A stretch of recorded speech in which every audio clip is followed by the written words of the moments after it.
All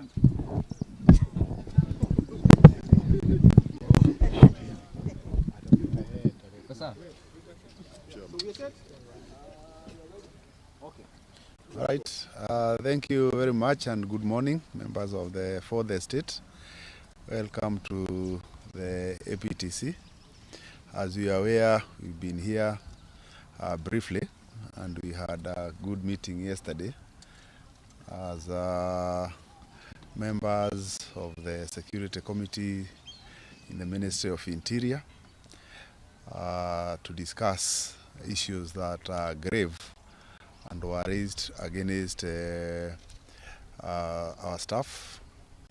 And today, because these were official allegations that were made, we had a brief meeting so that we can respond to those issues that were raised.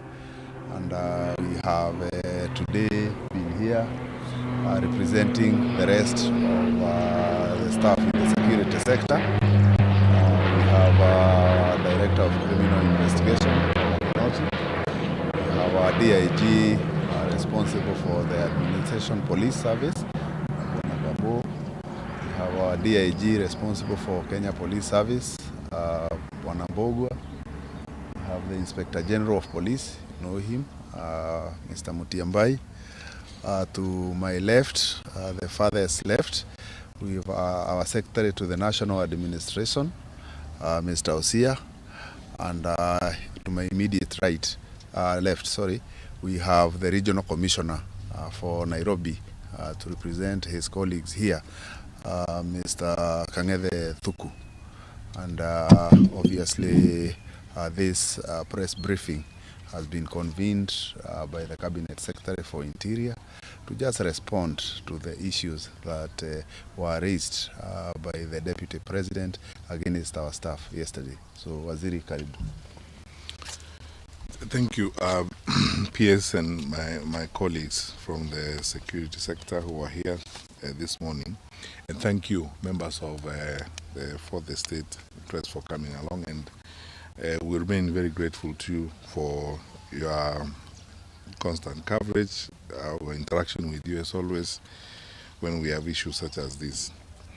As we go along in this press conference, you will realize that for the first time in the history of our country and for the first time during this administration, I must frankly tell you we find ourselves in a very awkward situation, because in an organized society and in a respectable environment, it is very unusual that members of cabinet would talk to each other and answer each other through the press, such as we are doing, because we are here to respond to issues that were raised by His Excellency the Deputy President of the Republic of Kenya, who is not only a member of cabinet but a member of the National Security Council, where we sit together. But since he raised issues and put issues in the public domain and circumvented the administrative procedures that exist in government, for the sake of the country and for the sake of Kenya's friends and everyone out there, we are forced to do this, which is something we ordinarily would not want to do, because we believe that we should be decent and respectful enough to respect the offices we hold and the authority that has been bestowed upon us by the people of Kenya and the Constitution, so that we interact in a much more respectful manner than we have seen recently. The second point I want to make: we have lived through a very strenuous environment where, a senior leader in the country, a member of the National Security Council and a member of cabinet, constantly attacks the security sector and makes, allegations against the security sector. And you can agree with me, my friends, that we have completely avoided a direct engagement or direct, conversation through the press. First, because we respect the Constitution of our republic and we respect the laws that govern how we work.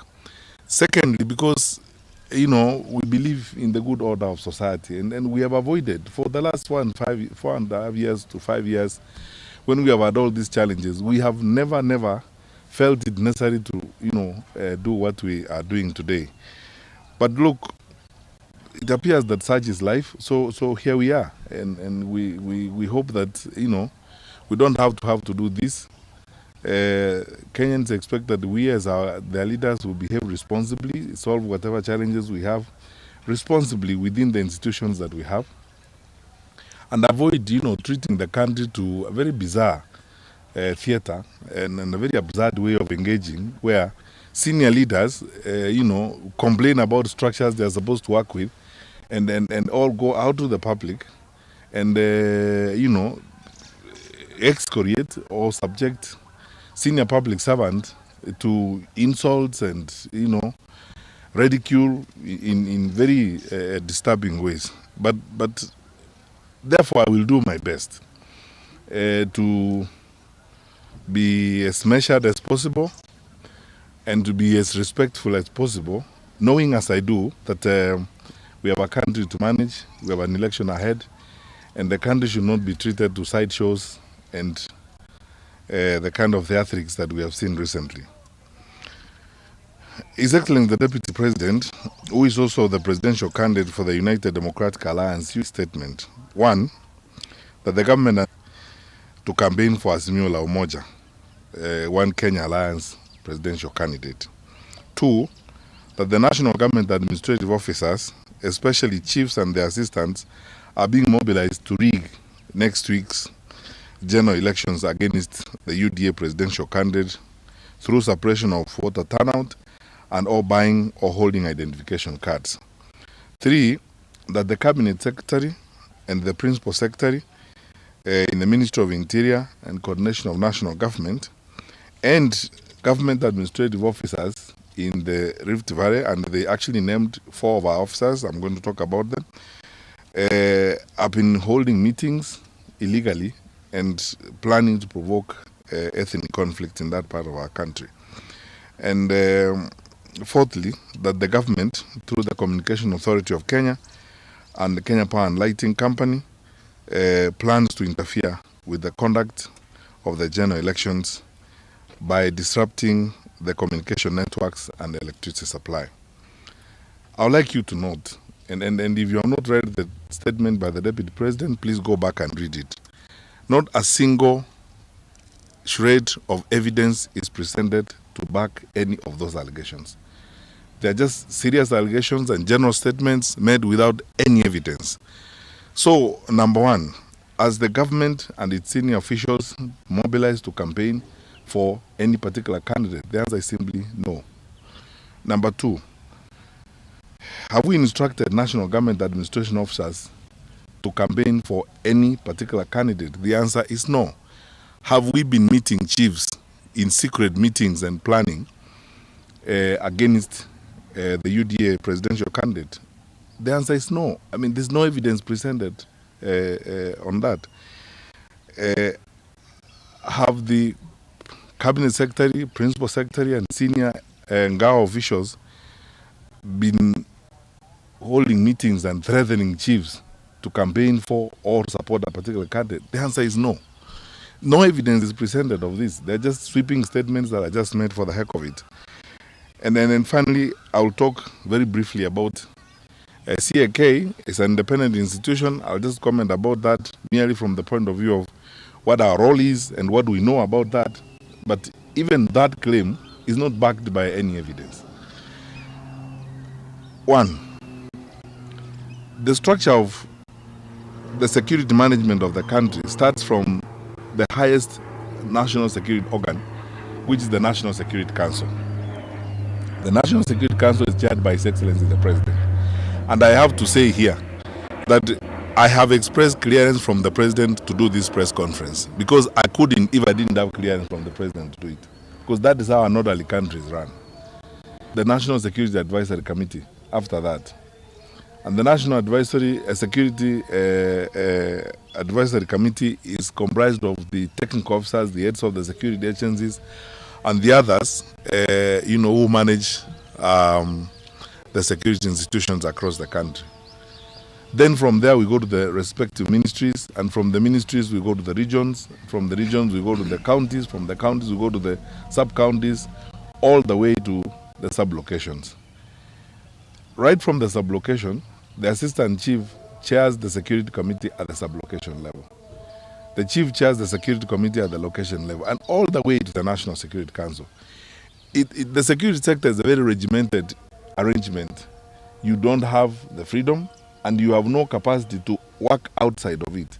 When we take decisions, for example, if we have to communicate policy to the chiefs and to the DCs and to the regional commissioners, it has got to flow directly from the National Security Council.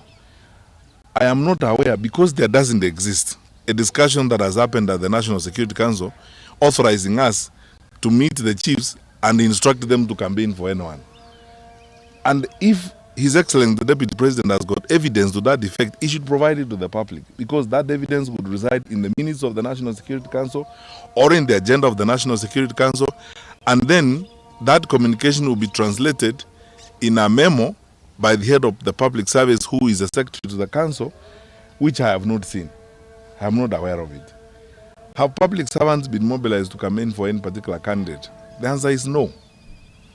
Because that information would be resident in a circular by the head of the public service. I have not seen one. I have not seen any communication from the Public Service Commission itself to public servants.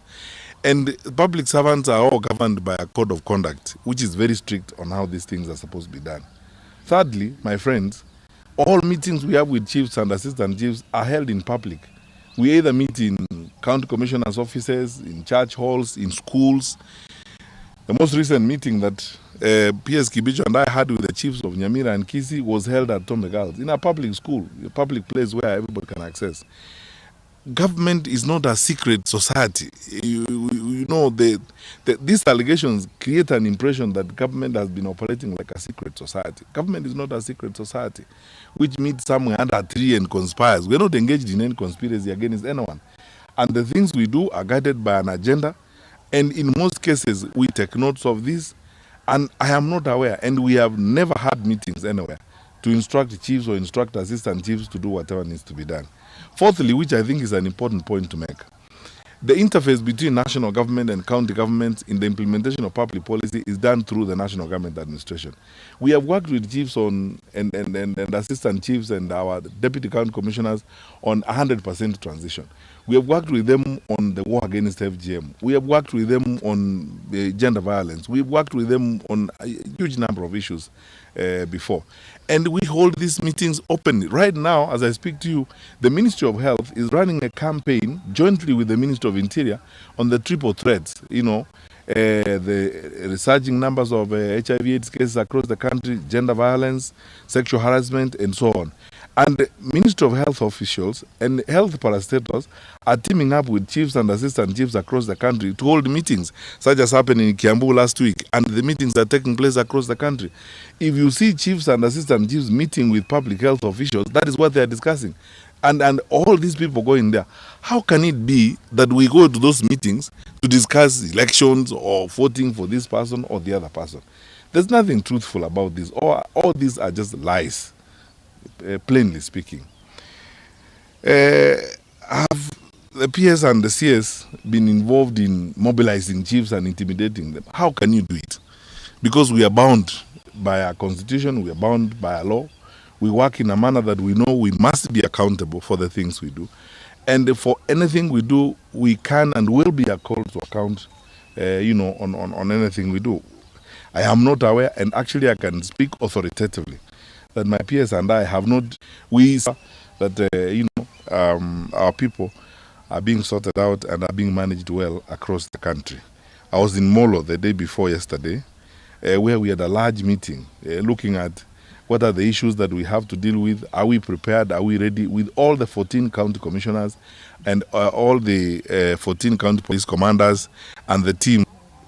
Finally, suffice it to say, chiefs are not children. They are not 12-year-olds to be guided and to be dictated upon. I can tell you for a fact, about half of the chiefs and assistant chiefs in the country are even older than me. Some of these are seasoned people, very experienced people, very well trained. We have relied upon them on a number of issues. It is unfortunate that is coming from a senior leader. We know these officers, they work for us. We work with them. We have faith in these officers. Being insulted in this case and being accused falsely is a decorated officer. Our new regional commissioner for Rift Valley, Mr. Mali Mohammed, is a decorated officer who has an impeccable record, and his file is there for everyone to see. Who has served as county commissioner in more than 6 counties in the country. His performance has been rewarded even by the Public Service Commission. He has been named the Public Servant of the Year before, even before we ourselves started working with him. This is a decorated officer who is now being accused of doing illegal things. It is unfair that you would treat public officers in this kind of manner. And on that note, I want to say this to all my brothers and sisters in the National Government Administration and in the police service. At all ranks, from Assistant Chief to Regional Commissioner, from police constables to the Inspector General, you are the people who have held this country during times of challenge such as this. Unfortunately, we cannot speak like them, like the politicians speak. So we don't have the license of language to insult people and say all manner of things. Let us mind our country. There's a country to manage. Ignore these things. Do not be discouraged and do not be heartbroken. Do not be disheartened. We will all be accused of all manner of things.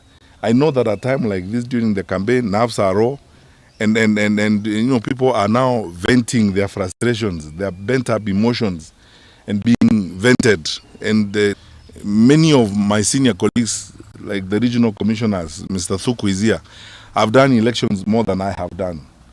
Some of our senior police officers who are standing here with me, our Deputy Inspector General of Police, Mr. Mbowa, DIG, Gabo, and all these wonderful people, our own Inspector General of Police, Mr. Kinoti, you've done elections before, more than cases where members of that group of politicians even tried.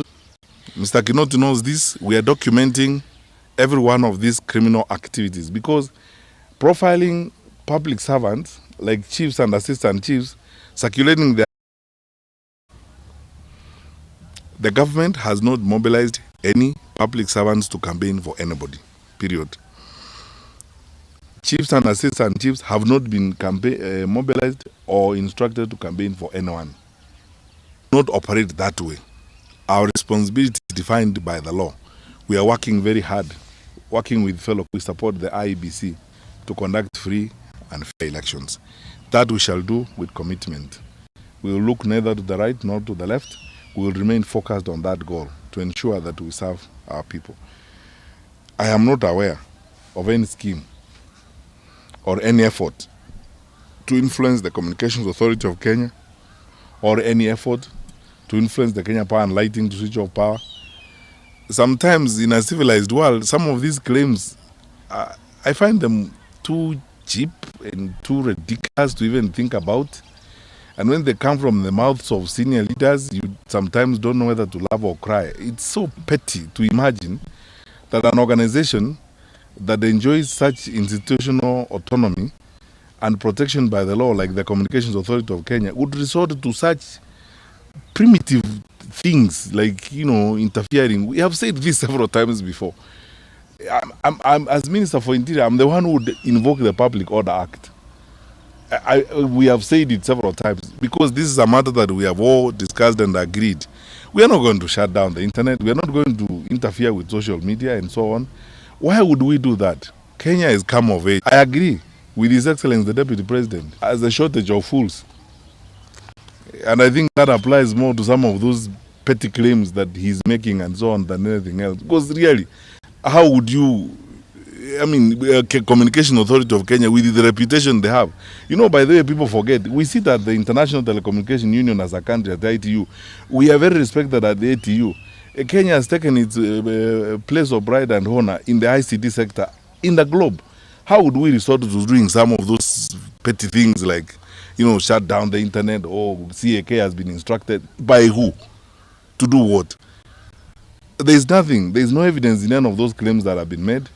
And I think at best, and this is my conclusion, Kenyans should just ignore those things, treat them with the extreme contempt they deserve, and focus on the election day. Let us go like our democracy has come of age. This is a wonderful country, and God has been gracious to us. We will do our bit, as I believe every Kenyan is determined to do their bit to ensure we have a free and fair election. And ignore these bent-up frustrations that are being vented on security officials and chiefs and so on. We just are on the receiving end of some people's frustrations and disappointments and unnecessary anger, and so on. Thank you. I can take a few questions.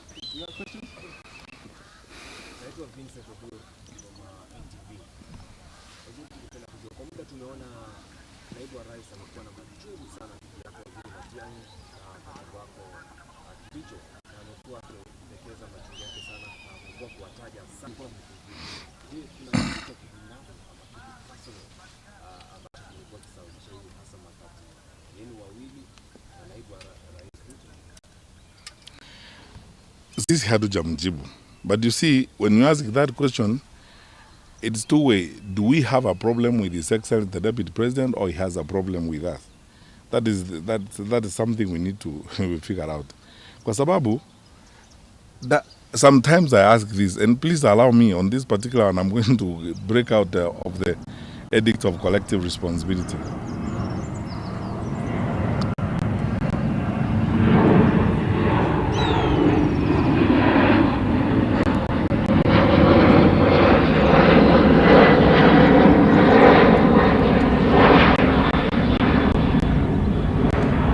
Yeah, so I was saying, on this particular one, sometimes I ask myself the question,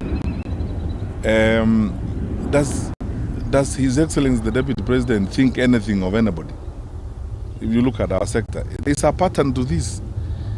I may be mistaken to think we would worship him and bow to him and kiss his shoes, which are the group of human beings, or the group that has the temerity even to say no or seek clarification, which is a group of animals.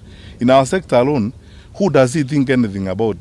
Kinoti ni mujinga, Inspector General is incompetent, Kibicho and myself are animals, and it's a pattern to this. For the time I have been at the Ministry of Interior, I can say this publicly, he likes to quote God. And God is seeing all of us talking here. The pressure under which we have come before to even sack Natembea, for example. I have not seen a regional commissioner in Rift Valley that the DP did not want sacked. We came under intense pressure to fire Natembea, even as county commissioner in Narok, then as regional commissioner to fire him from him, insisting he must be fired, even without providing reasons why we should fire him. Because Inspector General is useless, and these are officers. Our DCI is somebody who has been respected enough by his colleagues on the continent to be elected to the board of Interpol. Our Inspector General is somebody who has been respected enough by his colleagues to be elected the president of Afripol. So, on full view of the TV screens, his colleagues, fellow inspectors general across the continent, see his senior insulting him and calling him incompetent. Don't worry about me. Maybe me and PS Kibicho are the animals he describes us to be, or whatever the case may be. Does he think anything about anybody? So it's a question where you should ask yourself, is it us who have a problem with him, or he has a problem with us? But I think for the record, and on this particular, and I can speak for my brother here, how can you have a problem with your senior? We don't have a problem. Hatuna shida na yeye at all. Sisi tumepewa majukumu ya kufanya, na sisi ni watumishi wa serikali. Tunafanya vile tunaamrishwa na wakubwa wetu, na yeye ni mmoja wa wakubwa wetu. Lakini yale ambayo sisi hatuwezi kufanya, hatuwezi kuvunja sheria, na hata yeye mwenyewe anaelewa. Wakati tumeitilafiana, wakati mambo anataka tuvunje sheria, labda hapo ndio shida iko. Labda shida ya Kibicho na mimi ni kusema la. Two letter word, no. Kusema no for something. And even these officers I know, vile wanatusiwa ni kwa sababu labda wakati mwingine wamesema hapana kwa mambo fulani kama hayo. Kwa hivyo sisi hatuna shida na yeye, labda ana shida na sisi yeye mwenyewe, lakini mimi sijamuuliza na sijakuwa na nafasi ya kumuuliza. Na labda sitakuwa na nafasi ya kumuuliza kwa sababu najua katika protocol ya serikali, unajua hata mkono huwezi kunyoosha mkono kwa mkubwa wako, unangojea mkubwa wako akusalimie. Yeye mwenyewe ndiye anakuambia vile tunaendelea. Sasa siku ile atatuambia vile sisi nini sote tutaendelea tu, lakini nafikiri wazazi wetu wanajua hawakuzaa nyang'au, walizaa binadamu.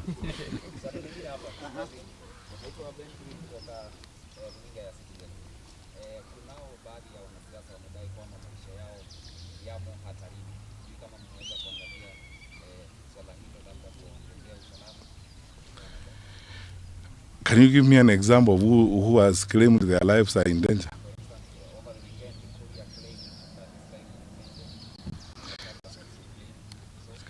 Please, let me explain this, and my colleagues here will allow me to say something which is not usual.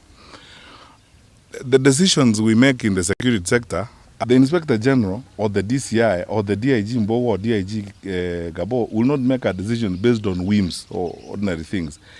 And we collect information on a regular basis all the time. And we are driven by data. You know, we are intelligence-led in the decisions we make. There's something in the security sector we call a threat profile. Threat profile is when we wake up in the morning, and most of these gentlemen who are standing before you here, we start interactions from as early as sometimes 4 a.m. in the morning or 3, or sometimes depending on what the night has thrown to us, we are awake all night. We look at what are the major threats, we start working on them. And we have a threat profile where you look at, you know, Al-Shabaab is now giving us problems, blah, blah, they're targeting this, they're doing this, and so on. Then you go all the way from number 1 to whatever number, as it were. Your deployment and your focus, or if you are going to follow somebody, it is because you believe that in that threat profile they rank very high. I've said this before when I was called to Parliament one time. Some of those individuals who are saying that the police are after them or they are threatening them, in the threat profile between number 1 and 500, they are not there. Which means there are people, even a cockroach cannot spend time thinking about, because you see, they are no threat to anybody. They are doing their job as politicians. They are talking. You know what wanaongea. And talking is not a threat, because you see, that is what they are paid to do. Because if you are a politician, your practice is kuongea, which means as you talk around, even a lizard passing around is not worried about you. So why should Mbogo deploy police officers after you? You are not a threat to anybody. In fact, if anything, you are only a threat to yourself. You are not a threat to anyone. So I don't understand who those people are who are claiming that their lives are in danger. But anyway, the truth of the matter, and many of them,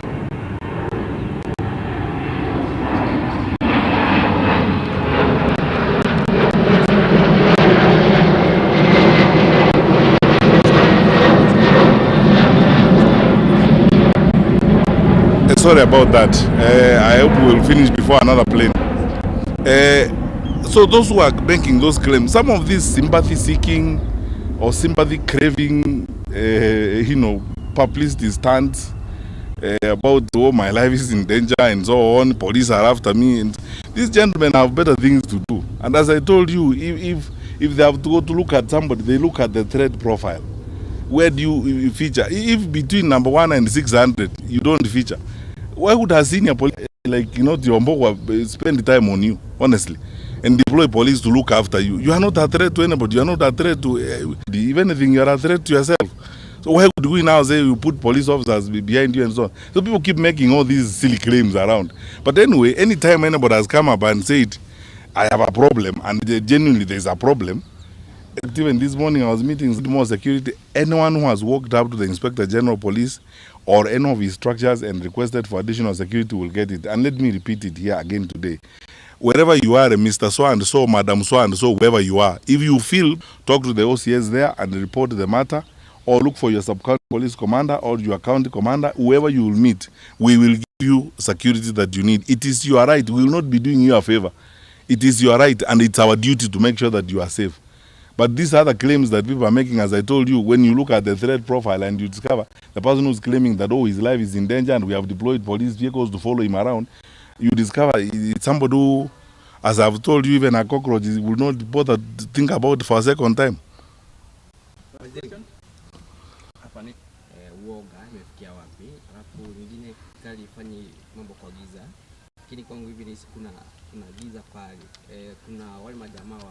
Benzelo walishikwa, alafu idea akaongea na waandishi wa habari akasema kwamba shughuli imesuluhishwa na mambo yamekuwa sawa sawa. So hili solution tunapenda kujua. Alafu la mwisho kuna DPP nyumba yake imerudi vya asubuhi, na inasemekana kwamba ni kwa sababu alikuwa ametoa alikuwa ameelekeza kwamba Junet na kina Joe wachunguzwa kwa ile video ya naibu wa rais. Now that is, you know this for a fact. You also want a responsible Minister of Interior in your country. When investigations are going on, as a rule of thumb, and our DCI is here, we have agreed in the security sector, We don't run sideline commentaries when investigations are going on, because then we interfere with the work of the officers who are, doing the investigations. The matter of the leaflets, some investigations are going on. We've already taken some to present the information they have, and then the courts will decide who is right and who is wrong. And I don't want to comment more about that. On the matter of the Venezuelans, these are two institutions, two independent institutions. You forget one thing: the Office of the Inspector General of Police, under the law, is an independent office, and the IEBC is an independent institution. The two institutions come together and look at an issue like the one of the consultants or people who have been hired to do the work they are doing. In their wisdom, they take a decision, and all the issues involved have been explained and sorted out. And they agree that we have now explained all the gray areas on this matter. We are on the same page. Let us move forward. And they display, I believe, as responsible people, that let us not engage in press commentaries that are going to the conduct of the general elections. Why would we want to go back to them again and tell them, okay, so what happened? How many cups of tea did you take during that meeting? Who said what, and so on? Let's trust our Inspector General of Police. Let's trust Mr. Jebukati, the chairman of the IEBC, on the decision they took on that matter. I am satisfied myself when I was briefed by the decisions of the Inspector General of Police, and we are fine. And then he has briefed us on the conversations he had with the IEBC on the matter. We are satisfied completely. That is the responsible way of managing these affairs. PP, again, it applies what I told you earlier. I don't want to make sideline commentaries now when a matter as sensitive as that has happened. Now, you already have jumped to conclusions before investigations are done. Now, my brother, if we go that way, we will hurt ourselves. Let us always be focused. When something has happened, we have competent officers, we have competent teams. They come up, they investigate the matter, wanachunguza, wanatafuta ukweli mahali huko. Kama kuna ushahidi wa kutosha, mambo fulani yamefanyika, wahusika wanapatikana, alafu wanapelekwa kotini. Tunataka kufuata sheria na tunataka kuishi kisheria vile tunatakiwa kuishi. Sawa? One last question perhaps. Oh. You're on record telling chiefs that they must follow the direction that the president has given, and you've also been publicly campaigning for doing that. Don't you think, as a high-ranking official, don't you think this amounts to pressuring officials to pick a side? No, I will explain. And those are two different issues. And thank you for asking me the question. Number one, and I repeat it again, in a society of our kind, and in the manner in which our leadership is organized, can you imagine a case where the president says one thing and the minister says another and the inspector general says another? We don't want chaos in our society. In the security sector, when it comes to policy and implementation of government policy, we queue behind the president. That's what I've told chiefs. If the president says 100% transition from primary to secondary, and I want every child in school, how can you not do it in your location when you are a chief and the president has said that? If the president has committed himself, even at the UN, on goals that we must meet on this FGM thing, how can you tell me as a chief that you're not going to go around the villages to fight FGM, because that is what the president has said and that is what national government has committed itself to? So this is what we must do, and I will repeat it again. Now and any time in my life, even when I am not Minister for Interior, I would wish that the next Minister of Interior also lives that way, organizes the national government infrastructure to queue behind the president and national policy. That is how we manage to fight examination cheating. Then tomorrow the country is going to have. So that is what I meant when I tell chiefs, and tell them even to this day, on national policy, when the president takes a decision on the matter and the president spells out a position, I am the first to queue behind my president, and I'm followed by my colleagues. That is how it is going to be, and that is how it should be, for us to have an orderly environment. On the question of elections and campaigns, let's stop pretending about one thing. Even the judges of the High Court, and the judges of the Court of Appeal, and the judges of the Supreme Court will vote. But which they are voting, some of them may come before them. There is a clear line between and my responsibility, my obligation and my inclination. All of us here, the way we are seated here, even my colleagues here, I don't know, some of them are Muslims, they go to the mosque on Friday. Others are Catholics, they go to church on Sunday. Others are Anglicans, they go to church on Sunday. Others, like me, are Seventh-day Adventists, they go to church on Saturday. But when we come to work, we have our obligations.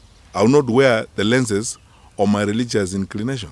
I will not wear the lenses of my faith. I will, if you come before me, I will not ask you where you belong to and where you come from. I am not supposed to do that under the law. I have an obligation. I have a legal obligation.